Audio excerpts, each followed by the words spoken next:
महाराष्ट्र राज्य माध्यमिक और उच्च माध्यमिक शिक्षा बोर्ड के 10वीं और 12वीं की परीक्षाएं कुछ ही दिनों में शुरू होने वाली हैं। 12वीं की परीक्षाएं 11 फरवरी से और 10वीं की परीक्षाएं 21 फरवरी से आयोजित की जाएंगी। इसी बीच राज्य के मत्स्य विकास मंत्री नितेश राणे ने एक नई मांग उठाते हुए परीक्षा केंद्रों में बुर्का पहनकर प्रवेश न देने की सिफारिश की है। उन्होंने इस संबंध में शिक्षा मंत्री को पत्र लिखा है, जिसमें परीक्षा में पारदर्शिता सुनिश्चित करने और किसी भी अनुचित गतिविधि को रोकने के लिए यह कदम उठाने की अपील की गई है। हमने इतना ही मैंने मेरे पत्र में लिखा है कि इस बारे में जिस तरीके का जो नियम तुम हिंदू विद्यार्थी को लगाते हो, अन्य धर्मीय को लगाते हो, वैसे ही नियम मुस्लिम विद्यार्थी छात्रों को भी आप लगाना चाहिए।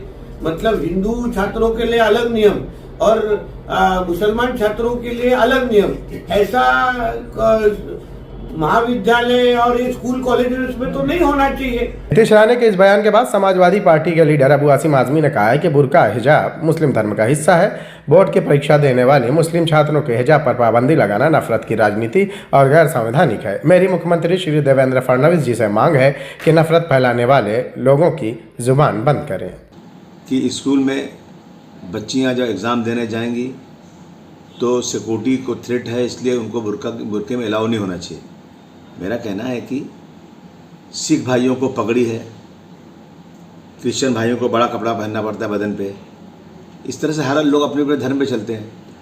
अगर चाहे सचमुच कहीं थ्रेट है तो एक कैबिन में ले जाएं, क्लास में कहीं ले जाएं, अलग से लेडीज़ लोग जो टीचर्स हैं या कोई सिक्योरिटी में लेडीज़ को रखें, उनको चेक कर लें, उसमें कोई हर्ज नहीं है। अपने पत्र में नितेश राणे ने इस बात पर जोर दिया है कि परीक्षा में अनुचित साधनों के उपयोग को रोकने के लिए कड़े कदम उठाने की जरूरत है।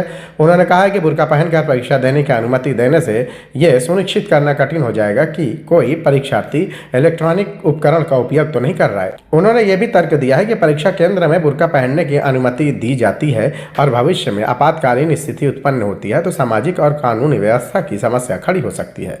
इसके अलावा इससे अन्य छात्रों को भी परेशानी हो सकती है। उन्होंने आगे सुझाव दिया कि परीक्षा के दौरान किसी भी प्रकार की अनुचित गतिविधि की संभावना को खत्म करने के लिए महिला पुलिसकर्मी या शिक्षकों को निरीक्षण के लिए नियुक्त करना होगा।